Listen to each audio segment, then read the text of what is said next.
এই যে ফ্রেন্ড, আমরা এখন মিক্সিংয়ের পর্যায়ে চলে আসলাম। ফার্স্টে আমি জিঞ্জার দিলাম, দিয়ে আমি যে রেড অনিয়নগুলো দিয়ে দিচ্ছি। আমাদের চুলার ফ্লেম থাকবে মিডিয়াম টু লো।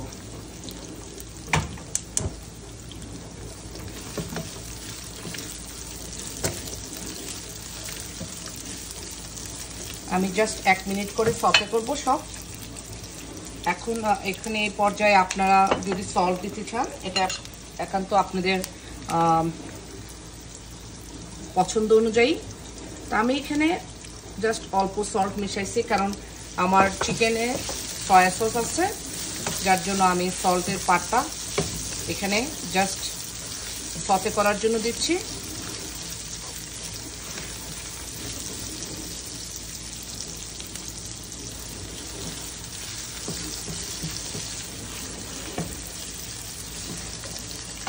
এখন আমি আমার সব বেল পেপারগুলো অ্যাড করে দিচ্ছি।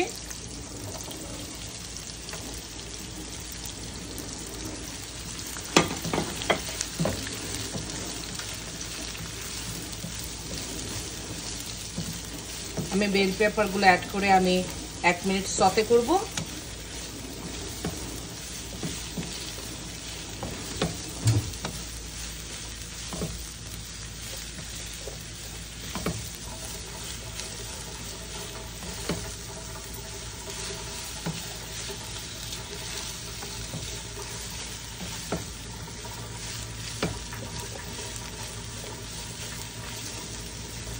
এই পর্যায়ে আমি এখানে একটু গার্লিক পাউডার দিব।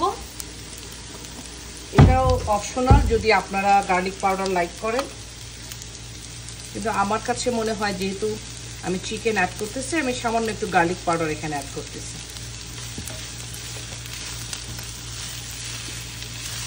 গার্লিক পাউডার ছাড়াও চলবে, শুধু জিঞ্জার দিয়েও চলবে।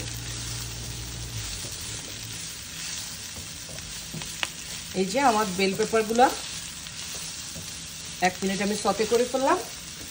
এখন আমি বেল পেপারের সাথে এই যে আমাদের সতে করা চিকেনগুলো রেডি। এখন আমি এই যে সতে করা চিকেনগুলো রেডি, আমি চিকেনগুলো অ্যাড করে দিলাম। দেখেন কি সুন্দর একটা কালার চলে আসছে।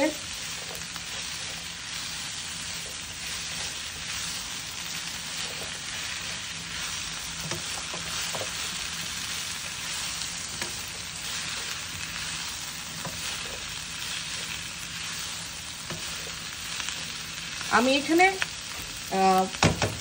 অয়েল ইউজ করছি, আপনারা ইচ্ছে করলে বাটার ইউজ করতে পারেন।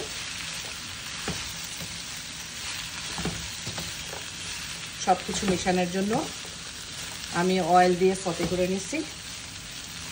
যে এখন আমি আমার কেশনাট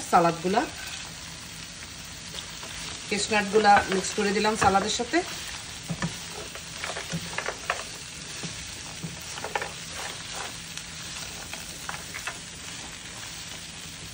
যেহেতু আমি কেশনাট সালাদে যখন চিকেনটা ম্যারিনেশন করছি, তখন আমি এর সাথে একটু রেড চিলি পাউডার মিশাইছি। তো এখন পরের স্পাইসটা আর আমি এখানে হালপিনো দিছি।